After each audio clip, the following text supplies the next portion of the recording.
Yo, what's good, y'all? What's up?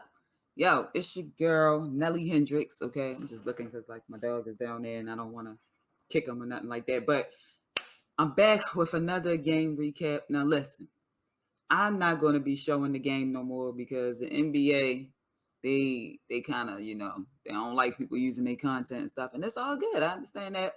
So I'm not going to be using the actual game to show it right here, the recap.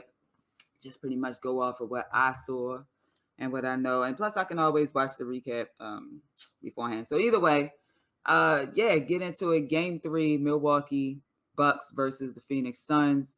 NBA Finals. Okay, so let's just paint the picture here. Suns, they go up 2-0 in Phoenix. Of course, they take care of business at home, win the first two games as you would expect them to do. You know what I'm saying? You don't expect nothing less. So honestly, nothing special about the Suns winning first two games at home. You're supposed to do that. Boom.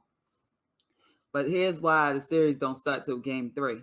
Because game 3, either the Bucks going to do what they supposed to do at home, or the Suns are going to go up 3-0, and now the series becomes a sort of desperation type thing for the Bucks. You know what I'm saying? So game 3 is very pivotal in an NBA playoff series. So boom, we had game 3, Milwaukee.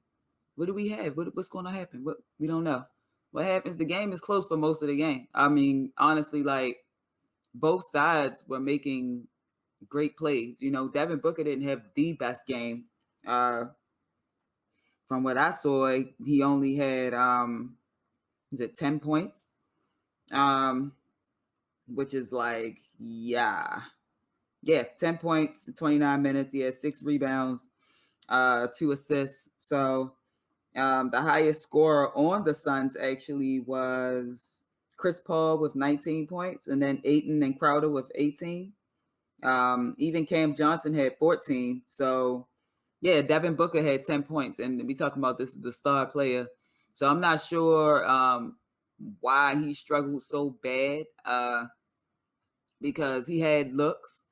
So maybe he just didn't capitalize on the looks. I don't know. Sometimes when you just want it so bad, you forcing things and things like that. But that's where the other players step up. It's unfortunate, that he had a bad game, but Chris Paul couldn't pull off like a, I don't know, 27, 32-point game, something. You know what I'm saying? Because that might have actually made the difference. They did lose by like 20. So, well, ain't no like 20. They lost by 20. The score was 120 to 100. So that's crazy. I want to know if that dude who tweeted that tweet with that picture of Giannis coming into the arena with his little fit, his drip on and all that with the black Air Force Ones, and somebody tweeted like black Air Force Ones, Bucks by 20 tonight. I want to know if that tweet went out beforehand. I got to go back and look at the time on that tweet because if it did, it's definitely what his name says, and that's I think it said basketball guru or something like that. But yeah, just a back and forth, back and forth. It really just felt pretty even. I couldn't really tell who was gonna like take the game last night because, like I said, on both sides it was like a lot of great plays being made. Man, like you had your role players really stepping up. Like Cameron Payne, he really stepped up last night. Jay Crowder, just banging threes and just being in the right spot, making the right plays. Who else stepped up last night? As far as on the Bucks, man, you had, Drew Holiday had 21, so that's good. Bobby Portis had 11. Brook Lopez had 11. Giannis had back-to-back 40-point games. So, granted, one was in a loss and one was in a win. That's not really, to me, him having back-to-back 40-point games still doesn't speak anything to me because one of those was a loss and then one of them was a win. So it's like, does his 40 points even matter? You know what I'm saying? Like, I think what matters is the people around him stepping up and having games like they had tonight. And that's Drew Holiday with 21 points, Chris Middleton with 18, even though that's a little lower than what he's been averaging over the playoffs. Still, I think it takes for those players to step up. Lopez to be in double digits. I mean, Brook Lopez only had 2 rebounds last night though, too. So that's crazy. Giannis had 13.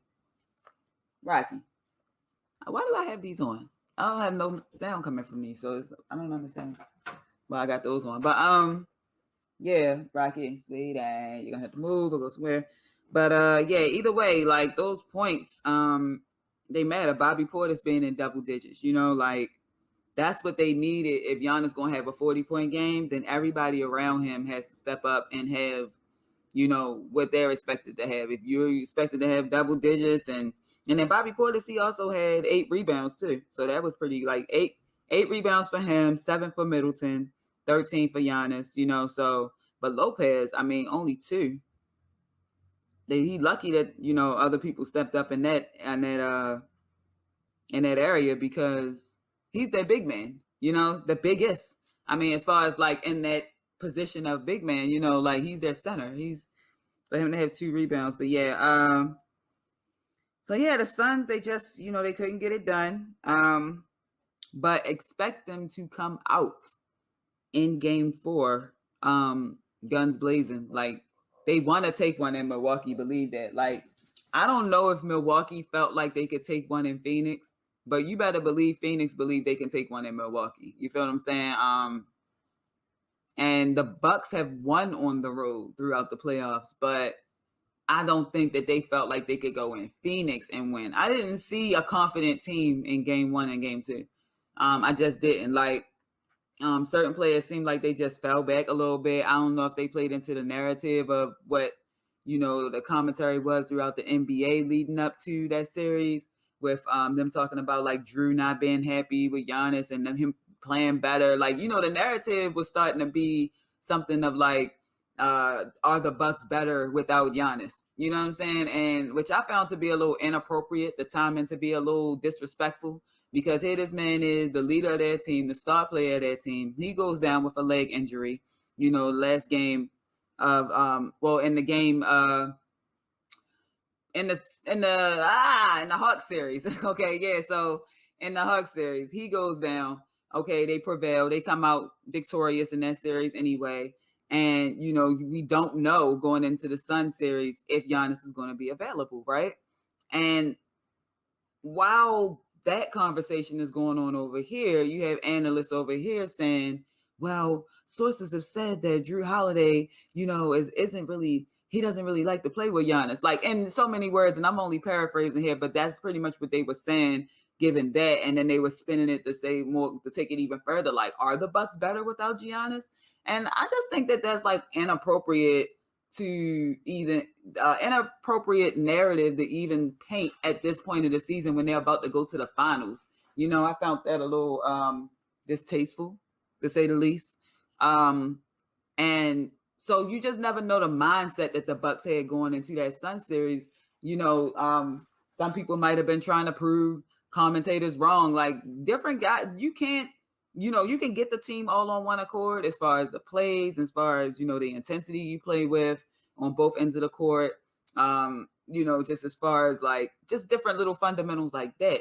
You cannot control what each player is playing for and what they're thinking about when they hit the basketball court, what is driving them and fueling the fire behind their performance. And some players use analysts and commentators and stuff like that to go out and try to play a better game. Some people use the game before their performance from the last game to go out and try to play a better game. Some people just go out and they just do what they always do. You know what I'm saying? They don't need no motivation. So I feel like in that first game, they didn't look as cohesive as they did coming off that Hawk series.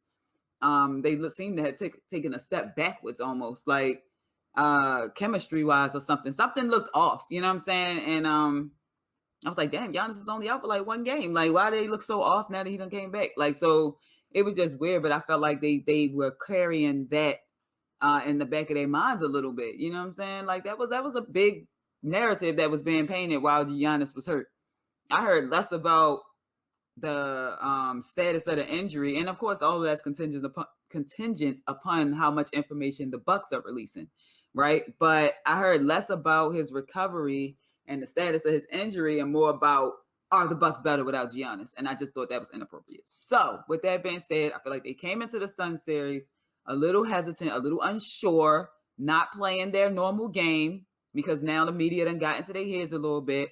By game two, you scrambling, trying to get that win because maybe now y'all realize, oh, you know what I'm saying? Maybe now y'all feel a little more gelled. You understand they did have good moments in those. Like Giannis had 40 in game two, like you know what I'm saying, and he had a surprisingly good game one. Like I kept joking, saying like I know the coaches and everybody and training staff is on the bench holding their breath because he probably was like, yes, I will go out, I will play, I will try to take it easy. Then he went out there, joint was just like, just dunking on everybody. You know what I'm saying? They were like, oh, Giannis, please. You know, so like he performed well in game one. The rest of the team didn't perform well. You feel what I'm saying? Game two, they seem to try to have brought it back together. But and Giannis had the 40-point game, but it still just wasn't enough because now the Suns are steamrolling. The fans is going crazy. It just came off the game one. They even louder now for game two. The team is even more pumped. They're performing even better. So yeah, they got steamrolled the first two games. And then you bring it all back together. You got a couple days off, and then you back home with your fans behind you. So what did you expect them to do last night? They was gonna win. I figured that. Like I knew that. Listen, when the Suns won the first game, I was like, they're gonna win both of them. That's just how I felt because I was like, they home. Chris Paul got a lot to like. You could just feel when a team is just on a certain mission, right? And I was just like, they're gonna win the first two at home. And I was like, but when they go back home, when the Bucks go back home, they're gonna win that game. You think they're gonna lay down and lose 3 in a row? Hell no! And especially that first game back, they might lose game 4. Believe that because who knows if they can sustain as long as they're going to use Giannis as their anchor and he's so inconsistent in so many other areas, they're going to continue to have inconsistency in their wins. And you know what I'm saying? Like in their and what you can expect from them. Like at this point, I hear people hoping that they had like, I hope Middleton show up. I hope Holiday show up. I hope that, you know what I'm saying? Like you don't really hear that with the Suns. It's more so like, yo, they're going to have this kind of game. And nobody expected Devin Booker to have a 10-point game last night. You know what I'm saying? But at the same time, that doesn't happen often. So, okay, he got that little shitty 10-point game out the way. Boom, that ain't going to happen no more. Believe that.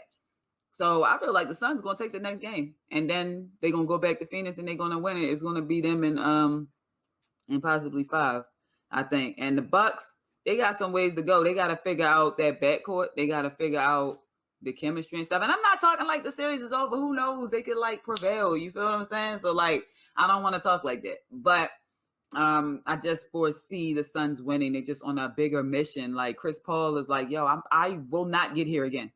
He like, the only way I'll get here again, go join my boy Bron. I'm not trying to do that. You know what I'm saying? Like he like, it's a pride thing. He like, bro, like I can do this shit on my own. Like I've been holding my own this whole time. I ain't been joining up with a whole bunch of superstars and stuff. I've been every team I go to, I make it better.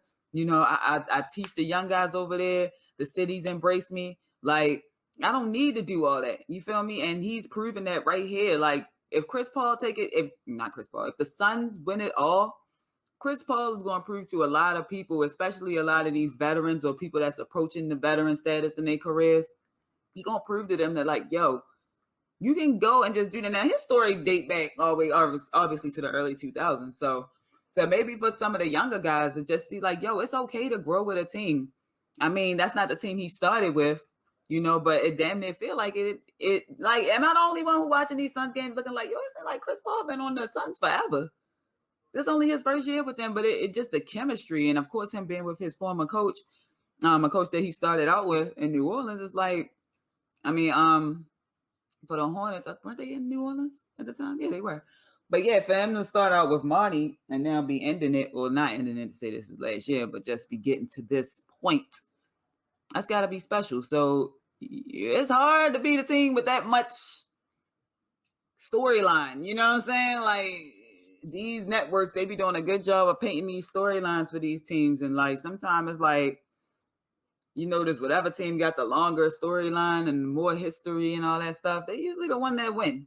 The Bucks, they got a little storyline, but it just ain't enough. You know what I'm saying? It just ain't enough. And not to say that they get out there and they battle storylines on the court, but all I'm saying is just Giannis has a lot more time to paint his story, to write his story. You know, this is towards the end of Chris Paul's book, you know, and we running out of pages, and he's running out of pages. You know, he's running out of ink, and it's like he has to cement this. I hate to choose one person over the other story, but it's like, yo, like I would like to see him win. CP3 has not been my favorite player over these years. Like I always thought he was snarky and sarcastic. I didn't like the comments that he made about the female ref a few years ago. I don't know, just little things that he do on the court and stuff like that. But I can respect his game, and I can respect like what he stands for as like I guess just as a player, like how he plays, and just that I can always identify with that win by any means mentality. You know what I'm saying? Like I can always identify with that. So I don't have to really personally like a player, like how they carry themselves or like some of the remarks they make, but I can appreciate their game. So yeah, that's pretty much it. Yo, listen, like I said, I think the Suns gonna take the next game, bro, and then they're gonna go back to Phoenix and they're gonna finish it off. You feel what I'm saying? But let me know what you think down below in the comments. Like, let me know what you think, yo. Do you think that the Bucks is gonna win the next game? Do you think the Suns is gonna take one in Milwaukee? They're gonna shake up the series a little bit and steal one on their home court. Do you think the Bucks are better with Giannis? You know what I'm saying? Do you think Chris Paul can extend his story if he doesn't get this championship this year? Can they turn around again next year with the Suns and make the same run? Because this is magical, and Magic don't always strike twice in a row. You know what I'm saying? But we'll see. So leave some comments down below. Let me know what you think about the game, about this series, about these players involved in this series. Don't forget to like and share this video. And if you really rock with your girl, go ahead and hit that subscribe button, okay? I will catch y'all on the next go round. It's been real. It's been all things Hendrix. Lego. I'll see y'all next time.